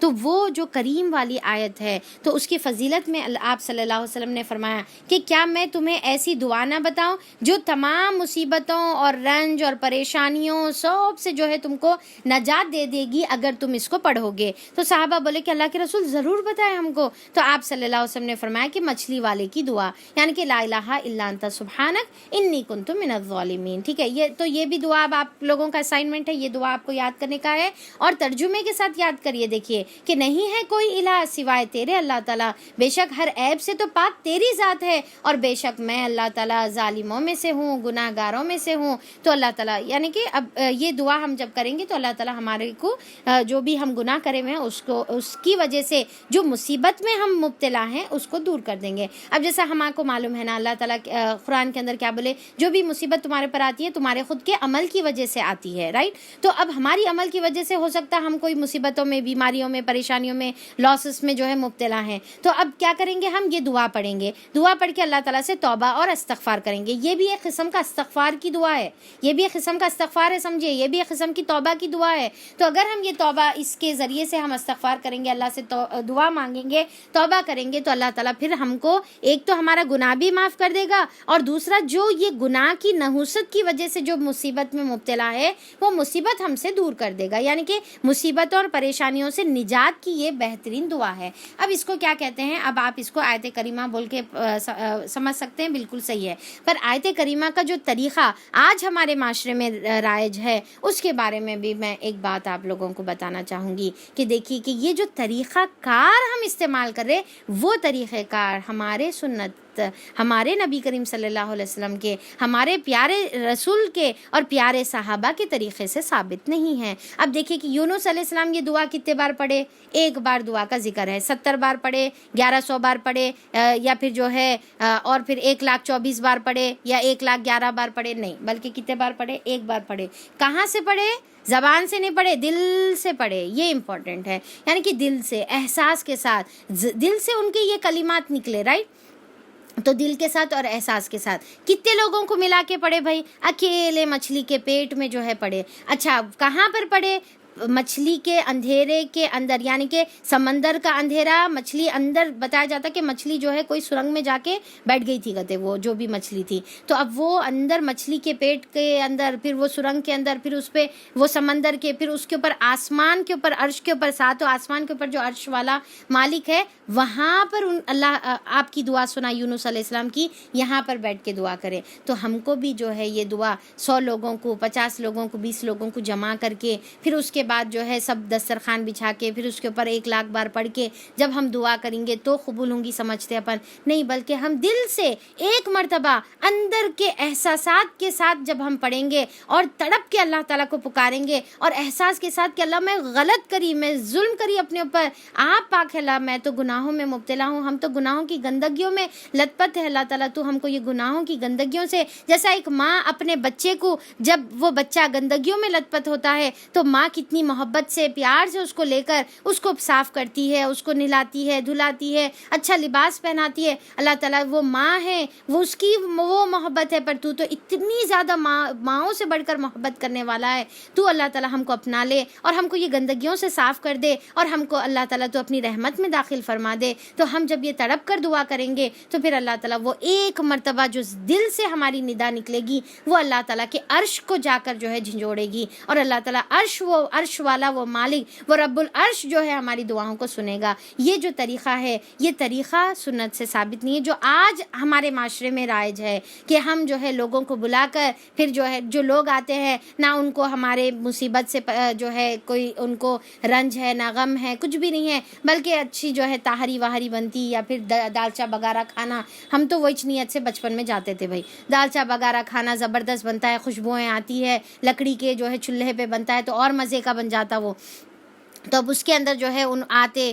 اور پھر بغیر کوئی وہ جو پڑھانے والے ہیں ان کے بغیر احساس کے ساتھ بازو جو ہے تسبیح بھی گرتے جاری، اور پھر کیا ہے کہ دانے بھی جو ہے نیچے گرتے جا رہے، اور پھر لا الہ الا انت زبان سے چل رہا بھی، اور پھر دماغ اور ذہن یہاں وہاں منڈلا رہا۔ اور دیکھیے کہ یہاں پر دعا میں غور کریے کیا ہے، انی کنتو، اللہ تعالیٰ میں بے شک میں ہوں ظالم، اللہ تعالیٰ بول رہے۔ اب جو لوگ یہ پڑھاتے ہیں دعائیں، یہ دسترخوان بچھاتے ہیں، آیت الکرسی کا یہ آیت کریمہ کا جو دسترخوان بچھاتے ہیں، تو اب وہ انسان کو یہ سارے لوگ پڑھنے کا کیسا فائدہ ہو سکتا؟ آپ غور کریے نا دعا پر، آپ عربی کے ٹیکسٹ پر غور کریے، آپ اس کی جو ہے ترجمے کے اوپر غور کریے کہ انی کنتو، اللہ تعالیٰ بے شک میں ظالموں میں سے ہوں۔ اب ہر ایک تسبیح پڑھنے والا، ہر ایک وہ بینج پڑھنے والا اگر وہ کہے کہ میں ظالم ہوں اور اس کی توبہ ہو رہی، تو اس کی توبہ سے وہ پڑھانے والے کو کیسا فائدہ ہوگا؟ بتائیے آپ، کیسا فائدہ ہوگا؟ اور دوسرا، وہ پڑھنے والا وہ دل سے بھی نہیں پڑھ رہا، اب بازو بیٹھے ہوئے ہیں، اب پورے محلے والے ملے ہوئے ہیں، رشتہ دار بھی ملے ہوئے ہیں، اب باتیں چل رہے، کوئی بہو کی بات کر رہا، کوئی جو ہے ساس کی بات چل رہی، اور تسبیحاں بھی گرتے جا رہے، کپے کے کپے جمع ہوتے جا رہے ہیں، اور اس میں کتنے کی عادت تو بینجاں جو ہے بغیر پڑھے جو ہے جمع ہوتے، یعنی کہ آیتوں کا کیا مذاق اڑایا جا رہا، یعنی کہ یہ اللہ کی آیت ہے، یہ قرآن کی آیت ہے، اس کا کیا ایسا مذاق اڑایا جائے گا کہ لوگ جو ہے بغیر پڑھے جو بس بینجاں ڈال دے رہے، اور یہ اس طریقے کا عمل۔ اور پھر سب سے امپورٹنٹ، یہ سارے جو ہے عقلی دلائل چھوڑ دیجیے، آپ سب عقلی دلائل چھوڑ دیجیے، آیت کا ترجمہ بھی چھوڑ دیجیے، سب سے امپورٹنٹ تو کام یہ ہے کہ ہمارے نبی کریم صلی اللہ علیہ وسلم جو ہمارے لیے آئیڈیل ہے، جو ہمارے لیے ہدایت کا سرچشمہ ہے، جس سے محبت اور جس کی اطاعت ہمارے ایمان کا کرائٹیریا ہے، اور جنت میں جانے کا کرائٹیریا ہے، اور اللہ کی محبت کا کرائٹیریا ہے، وہ نبی کریم صلی اللہ علیہ وسلم کتنے مرتبہ آیت کریمہ کا دسترخوان بچھائے، اور کتنے لاکھ مرتبہ پڑھ لیے، اور کتنے صحابہ اکرام اس میں شامل تھے، اور جنگ بدر سے پہلے کب پڑھے، جنگ احد سے پہلے پڑھے، یا جنگ خندق سے پہلے پڑھے، ہم کو اس کے اوپر غور کرنا چاہیے۔ پوری سیرت کھنگال لیں گے، پوری سیرت کی کتابوں کو اوپر نیچے جھٹک لیں گے، تو بھی ہم کو ایک جگہ پر بھی یہ بات ہم کو نہیں ملے گی کہ نبی کریم صلی اللہ علیہ وسلم یہ طریقے کے اوپر عمل کرتے تھے۔ تو ہم کو بے شک آیت کریمہ پڑھنا ہے، پر کون پڑھے گا؟ ہر وہ انسان خود پڑھے گا جو مصیبت میں مبتلا ہے۔ اب وہ انسان تو جو ہے دالچا وغیرہ کھانے میں پکانے میں مصروف ہے، اور باقی کے پورے محلے والے آ کر اس کے لیے پڑھے، اس کی صحت کے لیے پڑھے، اس کی تکلیف کے لیے پڑھے، اس کی مصیبت کے لیے پڑھے، اور یہ جو میزبان ہیں انہیں جو ہے اپنے دالچے وغیرہ کھانے اور جو ہے ڈبل کے مٹھے میں مصروف ہے۔ تو پھر یہ جو چیز ہے وہ انسان کو فائدہ نہیں پہنچائے گی نا۔ تو ایک تو ہمارا طریقہ بھی نہیں ہے، آیت کے ترجمے سے بھی ہمارے کو اس کی دلیل ہم کو نہیں ملے گی، اور نبی کریم صلی اللہ علیہ وسلم ہزاروں لاکھوں درود ہمارے نبی پر، ان کے طریقے سے بھی ہم کو یہ بات نہیں ملتی۔ تو اب یہاں پر ایک بار ہم اخلاص سے پڑھیں گے تو انشاءاللہ اللہ تعالیٰ ضرور ہماری جو ہے یہ عمل کو قبول کرے گا، اور ہمارے کو تمام جو غم میں مبتلا ہے، کیا بول رہے اللہ تعالیٰ یہاں پر، وَنَجَّيْنَاهُ مِنَ الْغَمِّ، جو غم میں وہ مبتلا تھا ہم اس سے نجات دے دیے۔ تو ہم بھی اگر غم سے نجات پانا چاہتے ہیں تو پھر ہم اخلاص کے ساتھ، ایمان کے ساتھ یہ دعا پڑھیں، کیونکہ وَكَذَلِكَ نُنْجِي الْمُؤْمِنِينَ بول رہے اللہ تعالیٰ، ایمان والوں کو اسی طریقے سے نجات دیتے بول رہے اللہ تعالیٰ۔ تو مومن رہنا کنڈیشن ہے، یہ دعا کی قبولیت کی کنڈیشن کیا ہے کہ ہم کو مومن رہنا ہے، صحیح ہمارا ایمان ہمارے اندر رہنے کا ہے، تو اللہ تعالیٰ اس سے ہم کو دور کر دیں گے۔ اس کے بعد اب یہاں پر ایک تیسری دعا آ رہی ہے، اور وہ کس کی ہے؟ زکریا علیہ السلام کی دعا ہے۔ اور زکریا کو جب کہ اس نے اپنے رب کو پکارا کہ اے پروردگار مجھے اکیلا نہ چھوڑ، اور بہترین وارث تو ہی ہے، یعنی کہ مجھے اصل وارث تو اللہ تعالیٰ ہے، یعنی کہ ہر چیز اللہ تعالیٰ کی طرف پلٹنے والی ہے، پر اب میں کو دنیا میں اللہ تعالیٰ تو اکیلا مت چھوڑ، میرے پیچھے بھی کوئی وارث بنا، یعنی کہ وارث کے لیے انہوں دعا کرے۔ اور اس سے پہلے ہم لوگ نا زکریا علیہ السلام کے بارے میں سورہ آل عمران میں بھی پڑھ لیے، سورہ مریم میں بھی ہم لوگوں نے کافی ڈیٹیل پڑھ لیا، کتنی پیار سے انہوں نے اللہ تعالیٰ سے دعا کی تھی نا، کہ اپنی کمزوریوں کا ذکر کر کے اللہ میں تیرا محتاج ہوں، پلیز آپ عطا کر دے۔ تو اس طریقے سے ہم آلریڈی پڑھ چکے ہیں۔ اب یہاں پر دیکھیں کہ جو سبق ہم کو مل رہا ہے وہ یہ ہے، اور انہوں نے کس لیے دعا مانگی تھی اولاد کی؟ تاکہ وہ اولاد ان کی جو یعنی کہ نبوت ہے، اور ان کے جو یعنی کہ امر بالمعروف اور نہی عن المنکر کی جو ذمہ داری ہے، یعنی کہ لوگوں کو نیکی کی طرف دعوت دینے کی جو ذمہ داری ہے، اس کو پورا کرنے کے لیے انہوں نے اولاد کی دعا کی۔ تو بہرحال انہوں یہ دعا کرے، بس ہم نے اس کی دعا قبول کر لی، اور اسے یحییٰ عطا کیا، اور اس کی بیوی کو اس کے لیے درست کر دیا، یعنی کہ جو بیوی کے اندر جو کمی تھی اللہ تعالیٰ اس کو درست کر دی، یعنی کہ کمی درست بھی ہو سکتی ہے، تو لہٰذا اس درستگی کس سے مانگے؟ اللہ ہی سے مانگے۔ اور یہ لوگ نیکی کے کاموں میں دوڑ دھوپ کرتے تھے۔ کون دوڑ دھوپ کرتے تھے؟ اب جتنے بھی انبیاء، اب یہاں پر تو کس کا ذکر ہے؟ یعنی کہ زکریا علیہ السلام، یحییٰ علیہ السلام کا ذکر ہے، پھر یونس علیہ السلام کا ہم کو جو ہے ذکر ملتا ہے، ٹھیک ہے۔ تو اب کیا بول رہے ہیں؟ یہ لوگ کیا تھے؟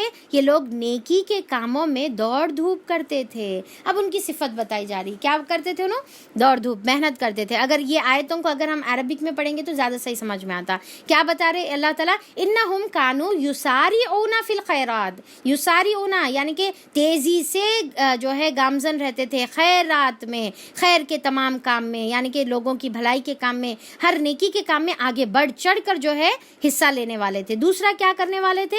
وَيَدْعُونَنَا رَغَبًا وَرَهَبًا، اور ہمیں رغبت اور خوف کے ساتھ پکارتے تھے۔ رغبت یعنی کہ امید کے ساتھ، رہبن کا مطلب کیا ہے کہ خوف کے ساتھ، فیئر کے ساتھ جو ہے اللہ تعالیٰ کو پکارتے تھے۔ تو دعا کیسی کرنا چاہیے؟ امید اور خوف کے ساتھ ہم کو اللہ کو پکارنے کا ہے۔ دعا کیسی کرتے تھے وہ لوگ؟ امید اور خوف کے ساتھ اللہ سے دعا کرتے تھے، یہ دوسری صفت ہے۔ اور پھر تیسری صفت انہوں کیا بتا رہے؟ اور وَكَانُوا لَنَا خَاشِعِينَ، اور وہ ہمارے جو ہے آگے جھکے ہوئے تھے، یعنی کہ خاشعین خشوع سے خشوع۔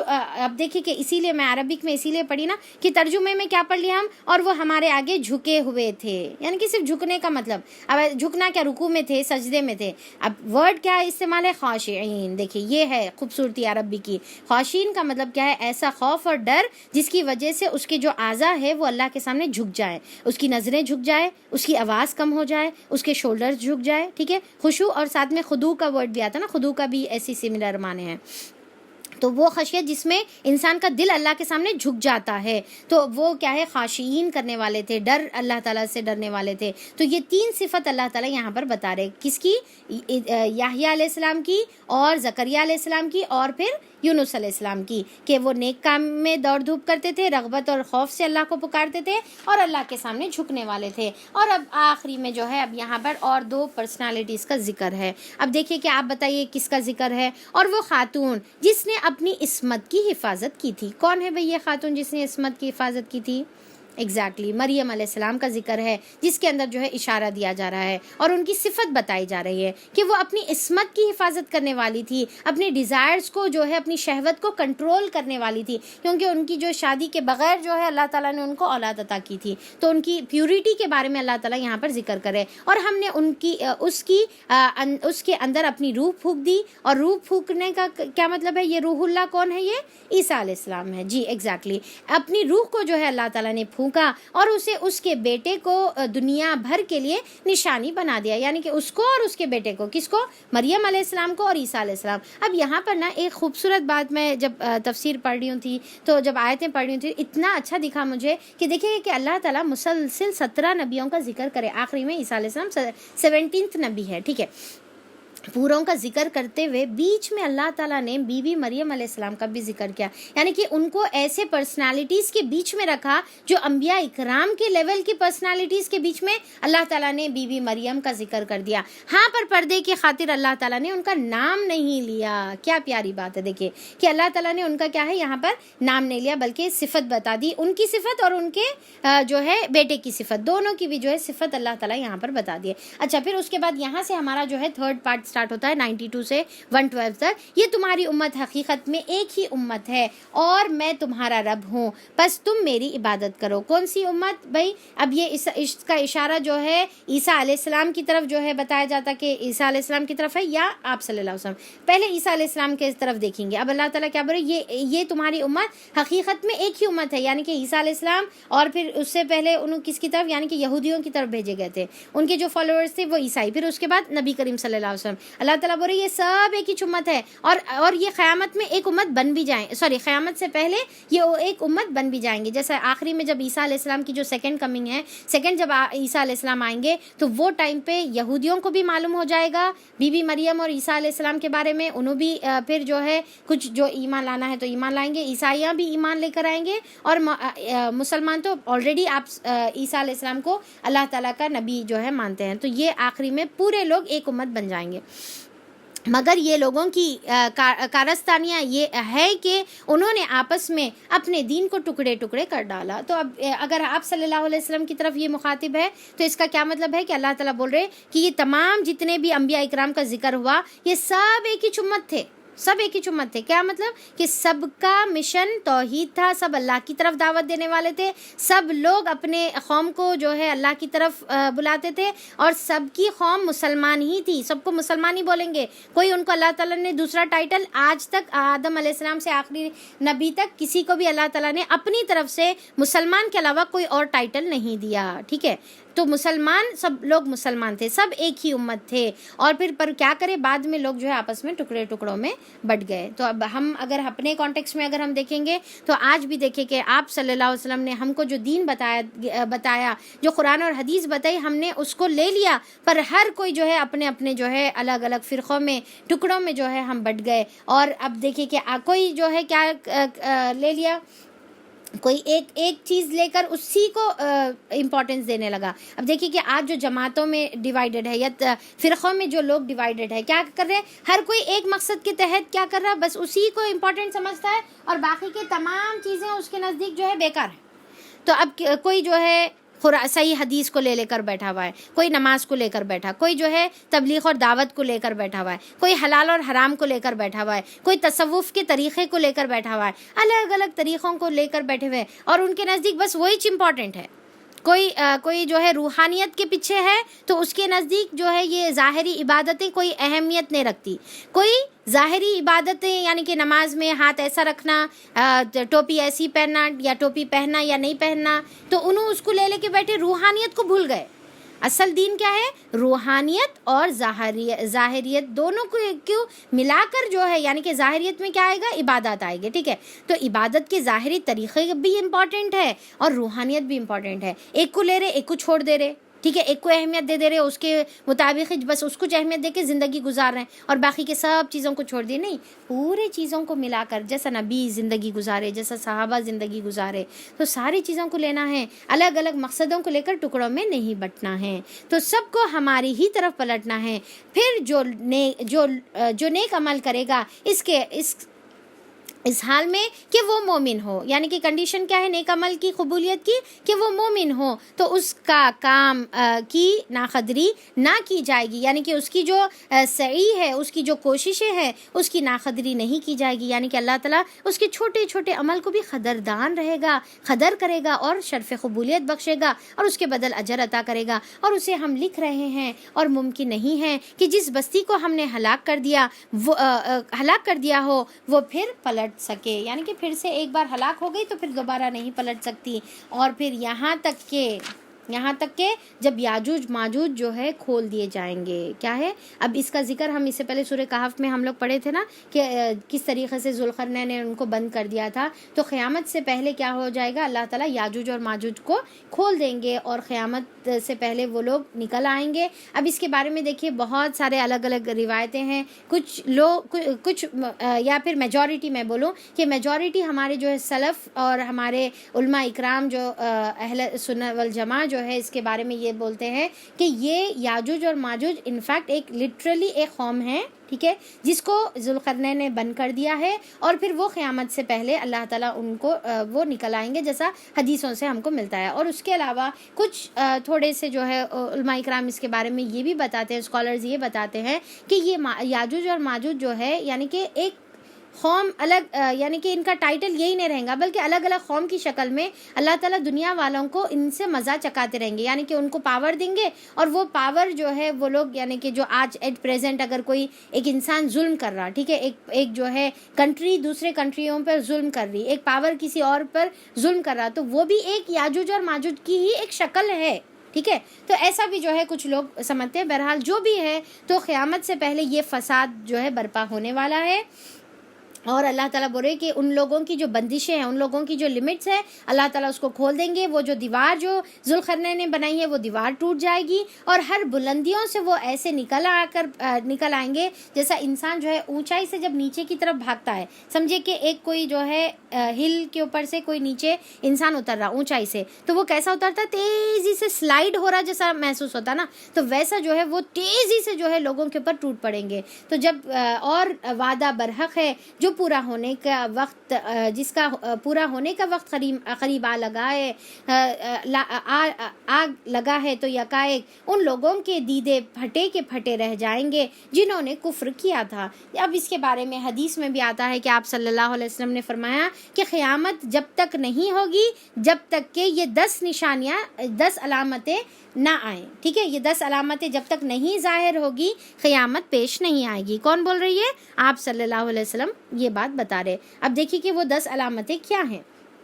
پہلا یہ ہے کہ دھواں کا جو ہے یعنی کہ ایک جگہ سے دھواں آئے گا. دوسرا دجال جو ہے ظاہر ہوگا. تیسرا دابت الارض یعنی کہ زمین سے ایک ایسا جانور آئے گا جو آدھا جانور رہے گا آدھا انسان کی طرح رہے گا اور لوگوں سے وہ بات کرے گا. چوتھا یہ ہے کہ مغرب سے جو ہے سورج کا طلوع ہونا. پانچواں یہ ہے کہ عیسیٰ ابن مریم کا نزول. اور چھٹا یہ ہے کہ یاجوج اور ماجوج کا یعنی کہ پوری زمین پر پھیل جانا. اور ساتواں آٹھواں اور نواں یہ ہے کہ 3 بڑے جو ہے لینڈ سلائڈز ہوں گے، خسوف ہوں گے، یعنی کہ زمین کا دھس جانا. زمین جو ہے 3 جگہ پر دھسے گی، ایک مشرق کی جگہ، دوسرا مغرب کی جگہ اور تیسرا جو ہے جزیرۃ العرب میں جو ہے زمین دھسے گی. یعنی کہ 3 جو ہے سمجھو زلزلے آئیں گے یا لینڈ جو ہے سلائڈ ہوگا اور زمین جو ہے پھٹنا شروع ہو جائے گی. تو 3 جگہ یہ معاملہ ہوگا. اور پھر آخری یہ ہے کہ یمن سے ایک سخت آگ اٹھے گی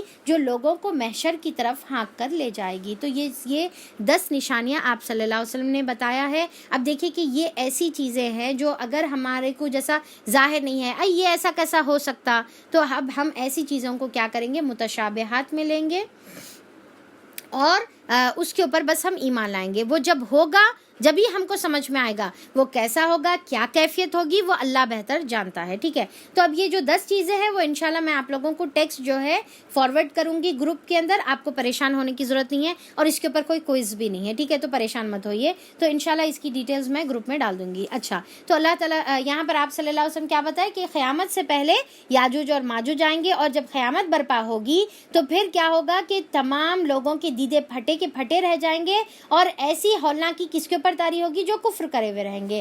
کہیں گے ہائے ہماری کمبختی, ہم اس چیز کی طرف سے غفلت میں پڑے ہوئے تھے. یعنی کہ یہ جو قیامت کی جو گھڑی ہے اس کے بارے میں غفلت میں پڑے ہوئے تھے, یعنی کہ اس کا احساس ہمارے کو نہیں تھا کہ ہمارے کو ایک بار مرنا ہے اور اللہ کے سامنے حضور جو ہے پیش ہونے کا ہے, بلکہ ہم ہی خطاوار تھے. تو اب یہ یاجوج اور ماجوج کے بعد قیامت جو ہے برپا ہوگی. اب یہ جو 10 میں ابھی نشانیاں بتائی اس کی ترتیب سے نہیں ہے, بلکہ ایسی 10 نشانیاں ہیں. ٹھیک ہے, تو اب بہرحال عیسیٰ علیہ السلام کے بعد جو ہے یہ اللہ تعالیٰ یہ یاجوج اور ماجوج کو بھیجیں گے, اور اس کے بارے میں کیا آتا ہے حدیث میں کہ یہ روئے زمین پر پورے پھیل جائیں گے اور تمام مویشیوں پر قبضہ کر لیں گے, اور نہر سے گزریں گے تو نہر کا پورا پانی پی لیں گے. یعنی کہ ان کی اتنی تعداد رہے گی کہ جہاں سے گزریں گے وہاں کا تمام جو ریسورسز ہے اس کو ختم کر دیں گے, کھانا پانی ہر چیز کو ختم کر دیں گے. اور پھر اس کے بعد عیسیٰ علیہ السلام اور پھر تمام جو مسلمان ہیں وہ ان کے لیے دعا کریں گے اللہ تعالیٰ کہ یہ جو خطرناک لوگ ہیں ان سے ہماری حفاظت فرما. تو پھر اللہ تعالیٰ کیا کریں گے, ایک عذاب نازل فرمائیں گے, ایک ایسا وائرس, ایک ایسا کیڑے کا عذاب ان کے اوپر نازل ہوگا جو گردنوں پر ان کے جو ہے گردنوں سے شروع ہوگا, اور اس کے بعد ایک دیکھتے پورے کے پورے جو ہے مر جائیں گے ایک ساتھ.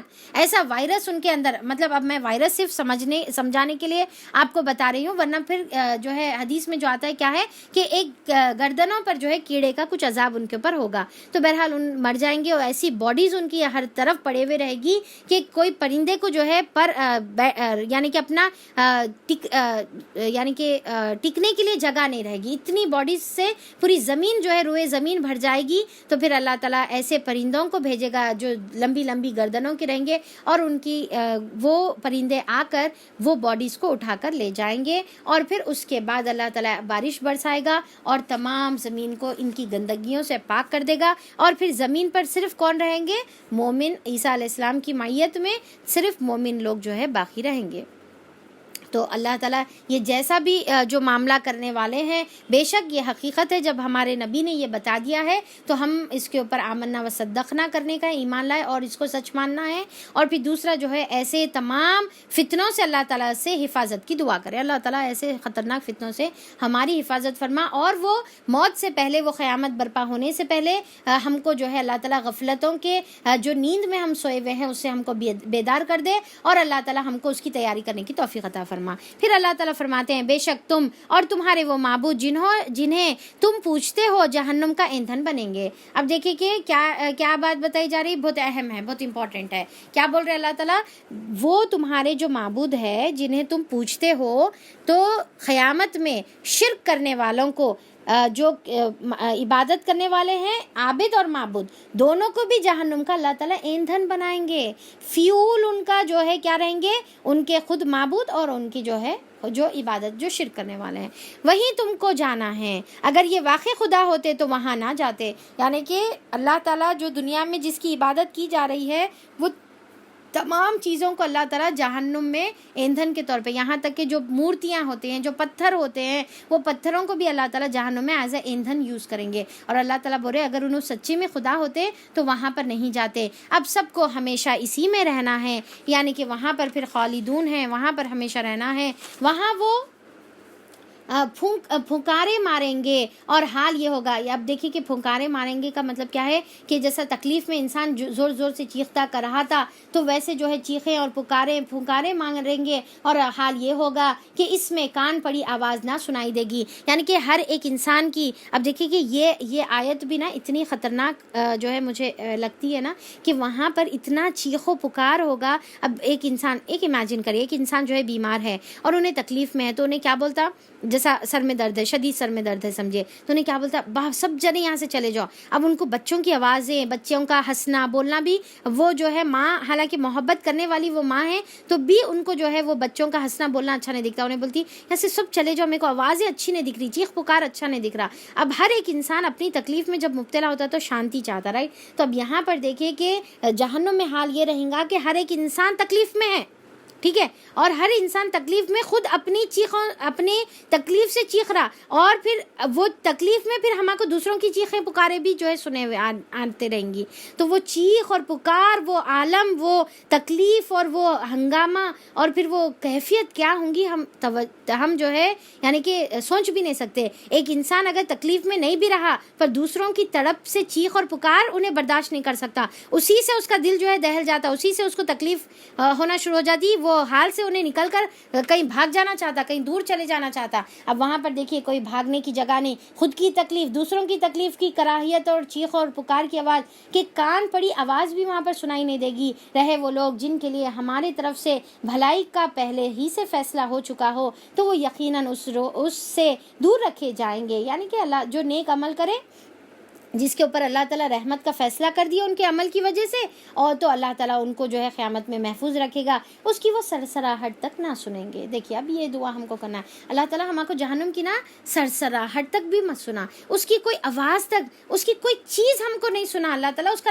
نظارہ تک ہم کو نہ دکھا قیامت کے دن. تو اللہ تعالیٰ بولے جس کو اللہ بچا لیں گے ان کی سرسراہٹ تک وہ نہیں سنیں گے، اور وہ ہمیشہ ہمیشہ اپنی من بھاتی چیزوں کے درمیان رہیں گے. جو دل بول رہا ان کو حاضر، جو دل بولا سوچے حاضر. تو وہ انتہائی گھبراہٹ کا جو وقت ہے ان کو ذرا سا پریشان نہ کرے گا، یعنی کہ سکون اور اطمینان میں وہ رہیں گے، اور ملائکہ بڑھ چڑھ کر ان کو ہاتھوں ہاتھ لے رہے ہوں گے. یعنی کہ ایک تو موت کے وقت بھی ان کی جو روح قبض ہوں گی تو یہاں سے جو ملائکہ ملک الموت ان کی روح قبض کریں گے تو ہاتھوں ہاتھ ان کو جو ہے آسمانوں پر لے کر جائیں گے، اور پھر وہاں پر لین میں درج ہوگا، اور جنت میں بھی ان کو جو ہے ہاتھوں ہاتھ ان کی جو ہے خدمت کے لیے لوگ موجود رہیں گے. یہ تمہارا وہی دن ہے جس کا تم سے وعدہ کیا جاتا تھا، یعنی کہ نیکوکاروں کے لیے بھی اور جو ہے کافروں کے لیے بھی. وہ دن جب کہ آسمان کو ہم یوں لپیٹ کر رکھ دیں گے جیسے جیسے تومار میں اوراق لپیٹے جاتے ہیں، یعنی کہ جیسا اسکرولز جو ہے لپیٹتے نا، پیپر جیسا ہم گول لپیٹ کر جو ہے رکھ دیتے. تو اللہ تعالیٰ بولے کہ ویسے اللہ تعالیٰ کیا کریں گے اس دن، آسمان کو اللہ تعالیٰ لپیٹ دیں گے. آسمان اور زمین جو ہے یہ حیت میں نہیں رہے گا، اور جس طرح پہلے ہم نے تخلیق کی ابتدا کی تھی اسی طرح پھر ہم دوبارہ اس کا اعادہ کریں گے، یعنی کہ پھر سے اللہ تعالیٰ زمین اور آسمان کو اللہ تعالیٰ بنائے گا. یہ ایک وعدہ ہے ہمارے ذمے، اور یہ کام بہرحال ہم کرنا ہی ہر حال میں کرنے والے ہیں. دیکھیے کہ اللہ تعالیٰ کیا بتا رہے کہ یہ ایک وعدہ ہے، یعنی کہ اب سوچ کے دیکھیے کہ جو وعدے کے بارے میں اللہ ہم کو تائید کرتا کہ پورا کرنا ہے، تو اللہ وعدہ کرنے کے بعد کہاں سے کیسا اللہ تعالیٰ اپنے وعدے سے پھرے گا، یعنی کہ یہ تو ہو کر رہنا ہے. کچھ لوگ سمجھتے یہ جنت دوزخ اللہ تعالیٰ چپ ایسی بولتے قیامت کا دن وہ ہے، آخرت میں سب اللہ تعالیٰ سب کو معاف کر دیتے، جنت میں ڈال دیتے، یا پھر سمجھتے کہ آخرت کا دن ایسا ہے نہیں، ہم کو چپ سیدھے راستے پہ رکھنے کے لیے اللہ تعالیٰ چپ ڈرا رہے. نہیں، اللہ تعالیٰ بولے یہ وعدہ ہے اللہ کے ذمہ، اور یہ بہرحال ہونے والا ہے. اور زبور میں ہم نصیحت کے بعد یہ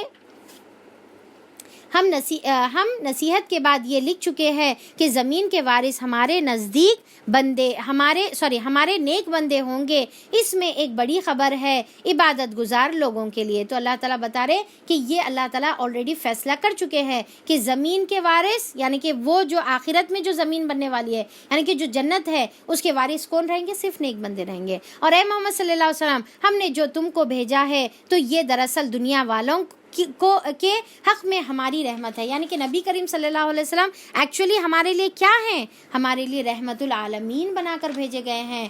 تو اللہ تعالیٰ بول رہے کہ آپ کی وجود تمام مومنوں کے لیے، تمام صحابہ کے لیے، آخری دم تک آنے والے ہر ایک انسان کے لیے جو ہے رحمت العالمین ہے. ان سے کہو میرے پاس جو وحی آتی ہے وہ یہ ہے کہ تمہارا خدا صرف ایک ہی خدا ہے. اب آخری میں کیا ہے، اللہ تعالیٰ کیا بتا رہے کہ تمہارا خدا ایک ہی خدا ہے. یہ بولو تم اپنے لوگوں کو، ہو، یعنی کہ آپ صلی اللہ علیہ وسلم کی دعوت کیا ہے؟ صرف ایک خدا کی عبادت. بس دیکھیے کتنی تکرار ہے نہیں قرآن کے اندر، کتنے بار بتا رہے اللہ تعالیٰ بار بار ایک خدا ایک خدا ایک خدا. پھر سوال کہاں سے پیدا ہوتا ہے کہ اب یہ الہ کو چھوڑ کر ہم کسی اور الہ کی طرف جائیں، چاہے وہ ہمارے نیک بزرگان دین ہی کیوں نہ ہو، چاہے وہ ہمارے انبیاء اکرام ہی کیوں نہ ہو، چاہے ہمارے کوئی جو ہے کوئی انسان یہ قابل نہیں ہے کہ اس کی عبادت کی جائے اللہ کے علاوہ. پھر کیا تم سر اطاعت جھکاتے ہو؟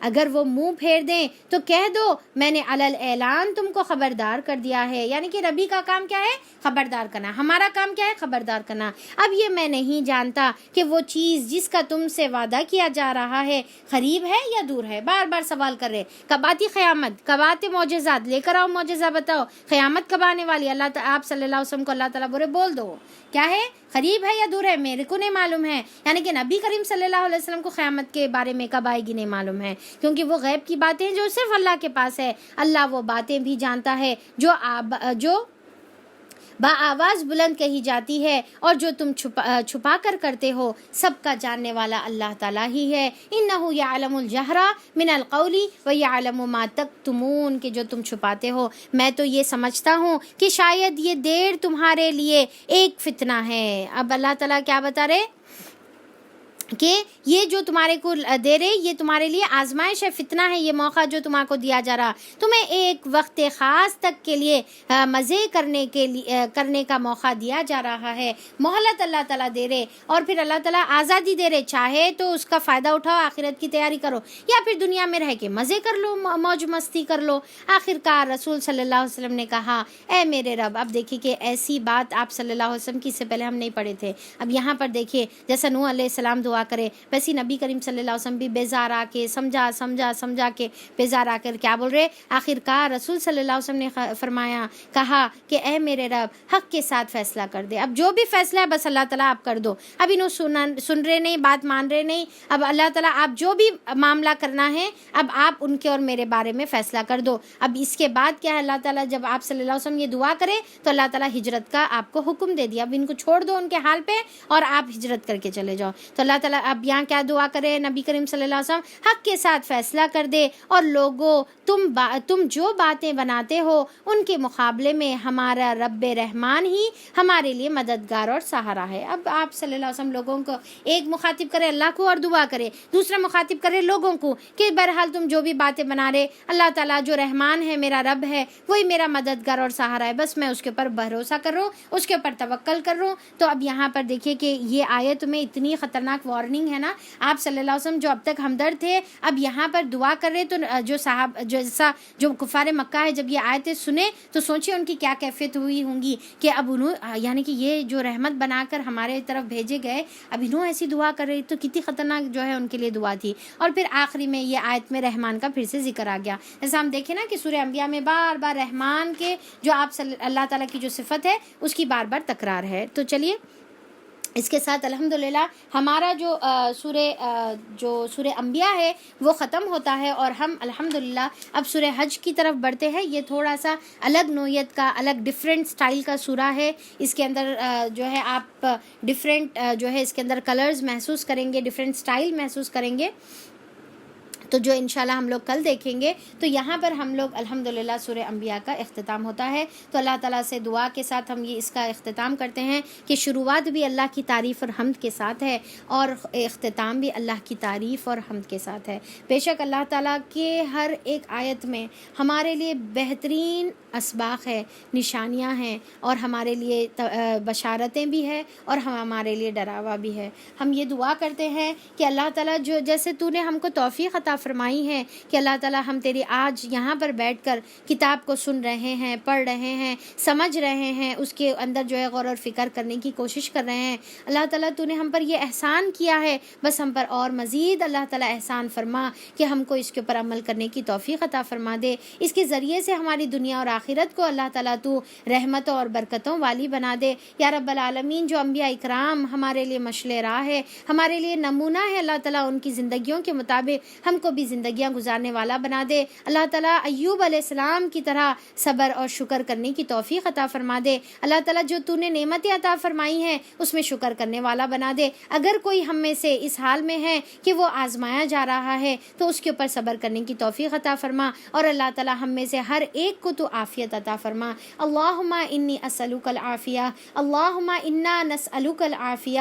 اللہ تعالیٰ ہم تجھ سے تیرے عافیت کا سوال کرتے ہیں، ہم سب تجھ سے تیرے عافیت کا سوال کرتے ہیں۔ اللہ تعالیٰ آج زمانے میں ایسے حالات ہیں کہ اللہ تعالیٰ ہر کوئی پریشان ہے، مصیبتوں میں گرفتار ہے، فتنوں میں جو ہے پھنسا ہوا ہے، بیماریوں میں اللہ تعالیٰ پھنسا ہوا ہے، ہمارے خود اپنے قریبی لوگ بیماریوں میں پھنسے ہوئے ہیں۔ کچھ لوگ یہ بیماریوں کی وجہ سے اللہ تعالیٰ ایک شہادت کے رتبے پر بھی پہنچ جا رہے ہیں، اور کچھ لوگ بیماریوں میں پریشان ہیں۔ اللہ جو بیمار ہے ان کو صحت عطا فرما دے، اللہ جو بیمار ہے ان کو صحت عطا فرما دے، اور جو اس حال میں گزر گئے، جو شہادت کا مرتبہ پا چکے ہیں، اللہ تعالیٰ ان کی مغفرت فرما دے، ان کے درجات کو بلند فرما دے۔ اللہ تعالیٰ ہم میں سے کسی نہ کسی کوئی نہ کوئی طریقے سے آزمایا جا رہا ہے، اس میں ہم کو صبر عطا فرما دے۔ اللہ تعالیٰ اس میں بھی ہم کو اونچا درجہ یعنی کہ شکر کا درجہ ہم کو عطا فرما۔ بے شک اللہ تعالیٰ تو نے ہم کو بہت نعمتیں نوازا ہے، بہت اللہ تعالیٰ آسانیوں میں امن اور سلامتی اور سکون کے ساتھ اللہ تعالیٰ تو نے رکھا ہے۔ تیری نعمتیں اتنی ہیں کہ اگر ہم گننا چاہیں تو ہم گن نہیں سکتے،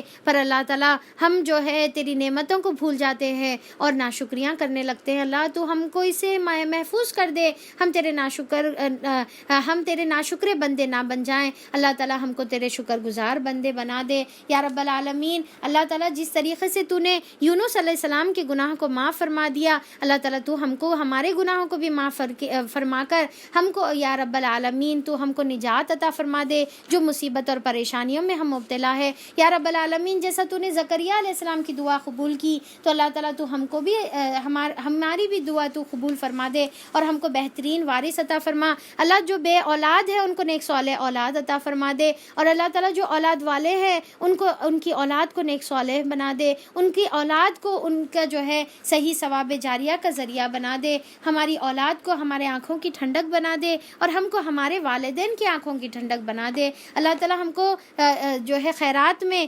تیزی کرنے والا بنا دے، تجھے خوف اور رغبت کے ساتھ پکارنے والا بنا دے، ہم کو خاشعین میں شامل فرما، ہمیں مومنین میں شامل فرما، ہمیں صالحین میں شامل فرما، جیسا بی بی مریم علیہ السلام نے اپنی عزت اور عصمتوں کی حفاظت کی تھی۔ اللہ تو ہم کو توفیق عطا فرما دے اور ہماری بہن اور بیٹیوں کی بھی عزت اور عصمتوں کی اللہ تعالیٰ تو حفاظت فرما دے۔ اللہ تعالیٰ وہ قیامت کی گھڑی یقینی ہے، حق ہے، آنے والی ہے، وہ دور آنے سے پہلے ہم کو اس کی تیاری کرنے کی توفیق عطا فرما دے۔ یہ غفلتوں کے پردوں میں جو ہم پڑے ہوئے ہیں، یہ غفلتوں کی نیند میں جو ہم سو رہے ہیں، یہ دنیا داری میں جو ہم مبتلا ہیں، یا رب العالمین وہ غفلتوں کی نیند سے ہم کو بیدار کر کے ہم کو آخرت کی تیاری کرنے کی توفیق عطا فرما دے۔ یا رب العالمین جتنے بھی یا اللہ جو آپ صلی اللہ علیہ وسلم جو ہمارے لیے رحمت العالمین بنا کر بھیجے گئے ہیں ان کے طور اور طریقے کے مطابق زندگی گزارنے کی توفیق عطا فرما دے۔ اللہ تعالیٰ تو ہمارے دلوں کا حال جاننے والا ہے، جو ہمارے حاجات ہے اس کو تو قبول فرما دے۔ یا رب العالمین ہمارے یہاں پر بیٹھنے کو ہماری مغفرت کا ذریعہ بنا دے اور تیری رضا کا ذریعہ بنا دے۔ آمین ثم آمین۔ وآخر الدعوانا ان الحمد للہ رب العالمین۔ سبحان ربک رب العزت عما یصفون وسلام علی المرسلین والحمد للہ رب العالمین وصلی اللہ علی نبینا محمد وآلہ وصحبہ اجمعین برحمتک یا ارحم الراحمین۔ السلام علیکم ورحمۃ اللہ وبرکاتہ۔